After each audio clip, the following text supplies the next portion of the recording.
मैं हूं अंकित अवस्थी, आप हैं मेरे साथ में एक ऐसे विषय पर चर्चा करने के लिए जिसका अंतरराष्ट्रीय रूप से इस समय गहन विमर्श चल रहा है कि ये जो ट्रंप दुनिया के सामने नोबेल पीस पुरस्कार के नाम पर डायलॉगबाजी कर रहे थे कि हमने शांति लाई, हमने इतने युद्ध रुकवाए, हमें नोबेल शांति पुरस्कार दो, ये इनकी बेवकूफी थी या ये जानबूझकर किया गया एक सोचा समझा प्रयास था? ऐसा क्यों? क्योंकि ट्रंप ने जैसे ही कल बोर्ड ऑफ पीस का अनाउंसमेंट किया और भारत को इनविटेशन भेजा कि हम गाजा के अंदर शांति लाना चाहते हैं, 60 देश हमारे साथ चले आए। भारत के प्रधानमंत्री को जो पत्र मिला वैसा ही पत्र पाकिस्तान को भी मिला। दुनिया के लगभग 60 देशों को एक जैसा पत्र मिला। इसमें से अधिकांश वो देश थे जो पहले ही इजराइल और गाजा के बीच चल रहे कॉन्फ्लिक्ट को मिटाने के लिए इजिप्ट के अंदर मुलाकात किए थे, जब ट्रंप ने सबसे पहले 20 सूत्रीय प्लान निकाला था। लेकिन जब बोर्ड ऑफ पीस का अनाउंसमेंट हुआ तो उस बोर्ड ऑफ पीस के अनाउंसमेंट में कहीं पर भी एक्सक्लूसिवली गाजा का जिक्र नहीं था। जो जिक्र था वो दुनिया के लिए बोर्ड ऑफ पीस गठित करने का था। उसके नीचे कुछ एग्जीक्यूटिव बोर्ड और एग्जीक्यूटिव बोर्ड के नीचे गाजा के अंदर काम करने की एक कमेटी। हमने कल इसके ऊपर एक डिटेल सेशन इसी चैनल के ऊपर आप लोगों के साथ साझा किया था। लेकिन उसी चर्चा में एक चर्चा जो सबसे एंड में उठी और वो ये कि बोर्ड ऑफ पीस के नाम पर कहीं यूएन को तो खत्म करने का प्रयास नहीं कर रहे। दुनिया भर में एक चर्चा छिड़ गई और चर्चा ये कि अमेरिका असल मायने में अपना खुद का यूएन बनाना चाह रहा है। अब ये यूएन क्या कहानी है, अपना यूएन बनाना चाह रहा है, इसका क्या मतलब है?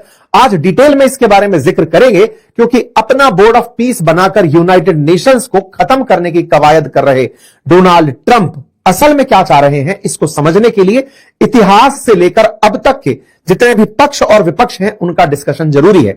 लेकिन मैं आपको कुछ तथ्यात्मक संकेतक दे देता हूं जिन्हें आप पहले से ही दिमाग में जोड़ते चले, फिर ताकि हम आपके सामने इसकी पूरी पृष्ठभूमि को शुरुआत से समझा पाएं। कहां से यह कहानी शुरू हुई वहां से लेकर चले हैं। देखिए, यूएन की स्थापना क्यों हुई थी यह पहले मैं आपको बता देता हूं, फिर हम वापस इस स्थापना तक चलेंगे। दुनिया में द्वितीय विश्व युद्ध के बाद तीसरा विश्व युद्ध ना हो, इसलिए यूएन की स्थापना की गई थी। द्वितीय विश्व युद्ध जब समाप्त हुआ 1945 में, तब विजेता राष्ट्रों ने डिसाइड किया कि अब कोई गुटबाजी नहीं चलेगी और हमको कोई भी युद्ध नहीं लड़ना है। ठीक है साहब, अगर द्वितीय विश्व युद्ध के बाद आज तक थर्ड वर्ल्ड वॉर नहीं हुआ तो इसकी बड़ी प्रासंगिकता यूएन की मानी जाती है। लेकिन आज भी तमाम जितने युद्ध चल रहे हैं इन्हें एक भी यूएन की बॉडी ने रुकवाने की योग्यता हासिल नहीं की।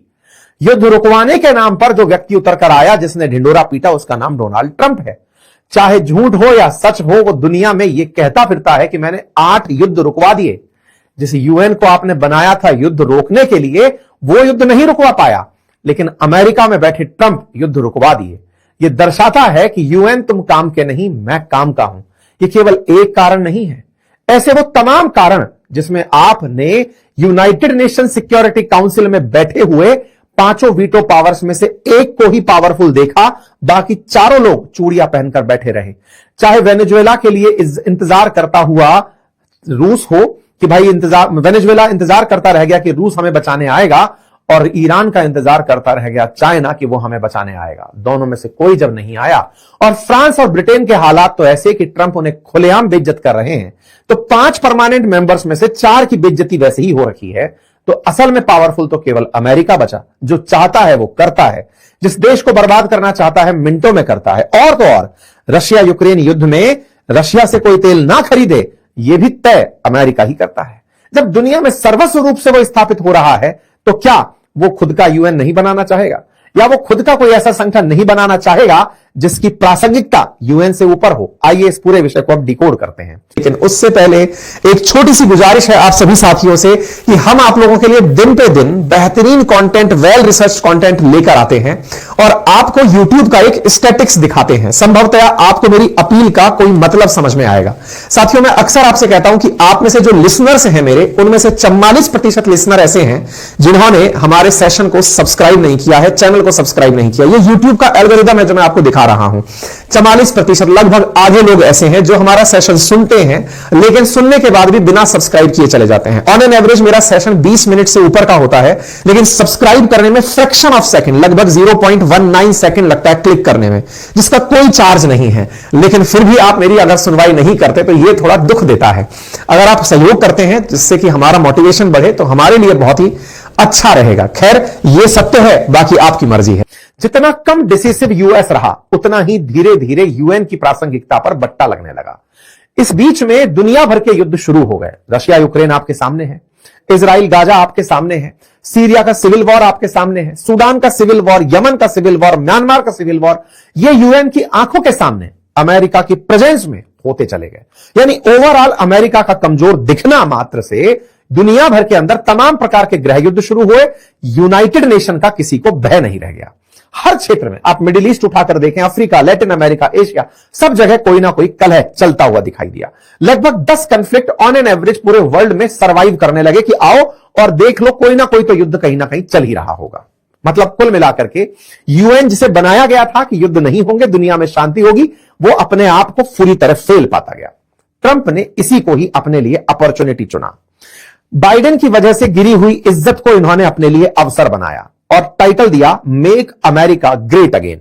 ट्रंप का ये जो आने वाला कालखंड था, जिसमें ये बार बार प्रचार इस बात पर कर रहे थे कि मैं मागा लेकर आऊंगा, मेक अमेरिका ग्रेट अगेन, वो असल में अमेरिकियों की जो बेइज्जती हो रखी थी उसको बदले में बदलना था कि मैं बताता हूं कि क्या किया जा सकता है। भाई साहब, ट्रंप इलेक्शन कैंपेन में उतरते हैं और अमेरिकियों को विश्वास दिलाते हैं कि मैं अगर आ गया तो फिर देखो क्या करता हूं। सबसे पहले ब्रिक्स कंट्रीज को धमकी दी गई कि सुनो ब्रिक्स कंट्रीज, अगर गलती से तुम लोगों ने सोचा भी कि हम अपना डॉलर के मुकाबले कोई दूसरा रुपया ले आएंगे, 100% टैरिफ लगाऊंगा, अमेरिका की तरफ देख नहीं पाओगे।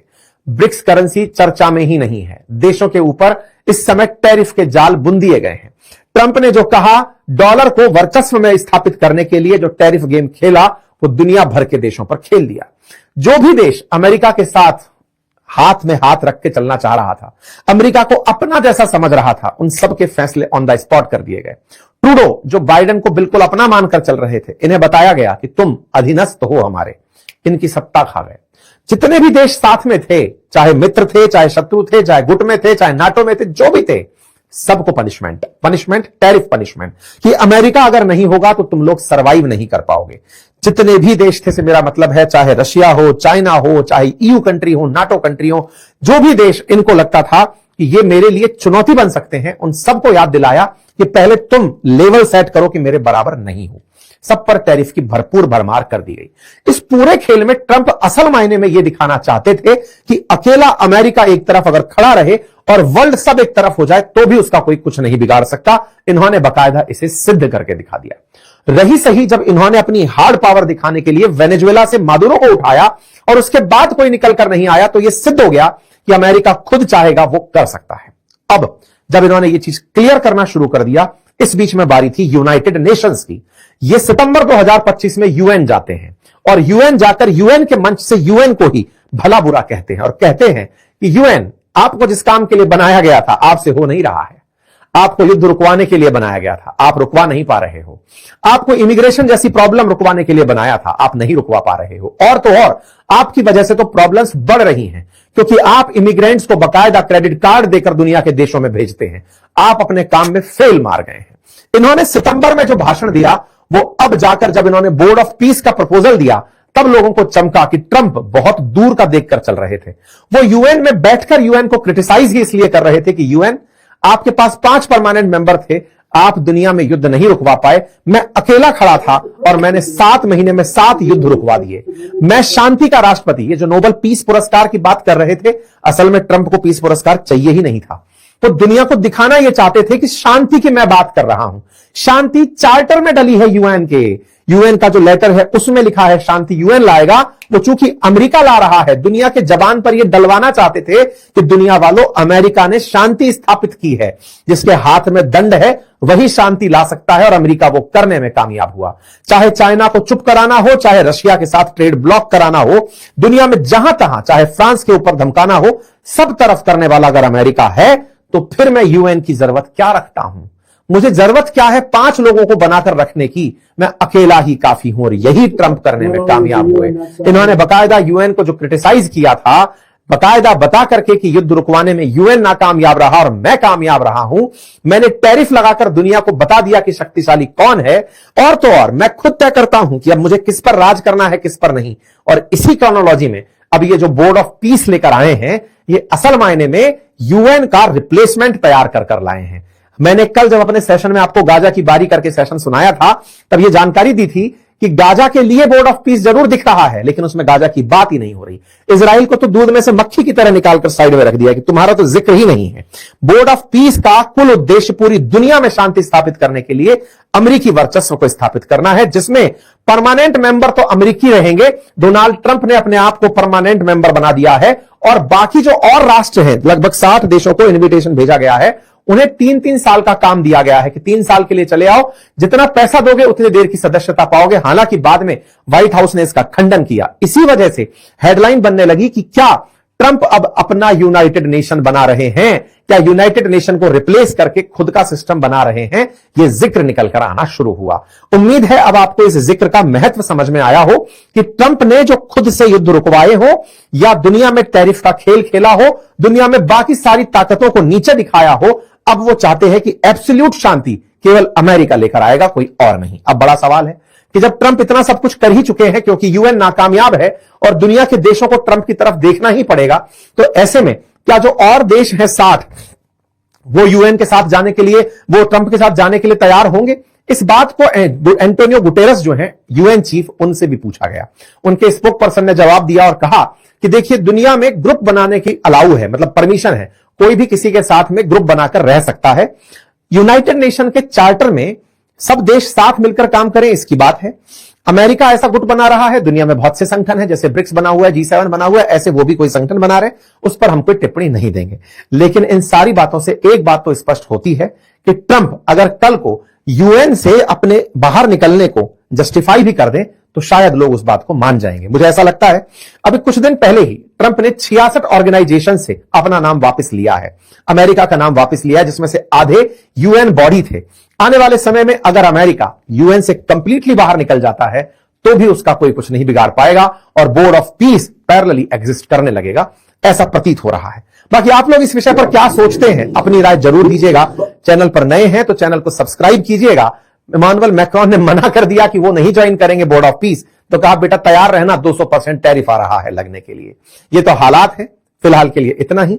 साथ ही साथ मेरे तमाम साथी जो मेरे साथ चैनल पर नए हैं, सब्सक्राइब कीजिएगा। धन्यवाद।